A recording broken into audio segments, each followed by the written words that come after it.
Buo ang suporta ng mga miyembro ng Young Guns sa panawagan ni Pangulo Ferdinand R. Marcos Jr. sa isang makatarungan at evidence-based na investigasyon sa mga kontrobersya ng mga flood control projects sa bansa. Ang detalye ihahatid ni Julian Bunag live mula sa Batasang Pambansa.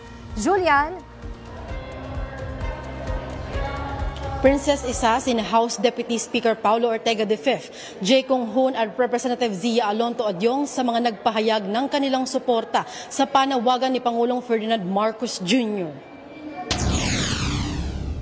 Ipinahayag ng miyembro ng Young Guns ang kanilang suporta kay Pangulong Ferdinand Marcos Jr. kaugnay sa gumugulong na investigasyon sa mga maanumalyang flood control project sa bansa. Pinapurihan ni Deputy Speaker at La Union 1st District Representative Paulo Ortega V si Pangulong Marcos Jr. dahil sa paninindigan nito at commitment sa rule of law.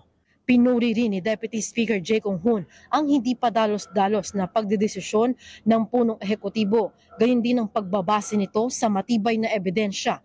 Aniya ang pamamaraan na ito ay crucial, lalo na sa pagtugon at pagbibigay solusyon sa mga kontrobersya sa bansa.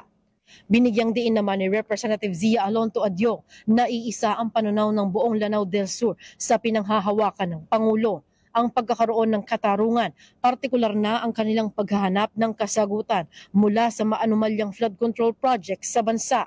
Tiniyak naman ng Young Guns na ang kanilang paninindigan ay nasa pagsuporta sa mga inisyatibang alinsunod sa ating batas at sa paggamit ng pananagutan sa mahahalagang infrastructure projects sa bansa.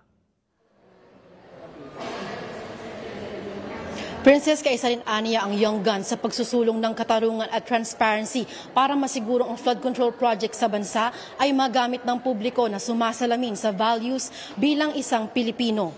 Mula rito sa Kamara, balik muna sa inyo. Maraming salamat, Julian Bunag.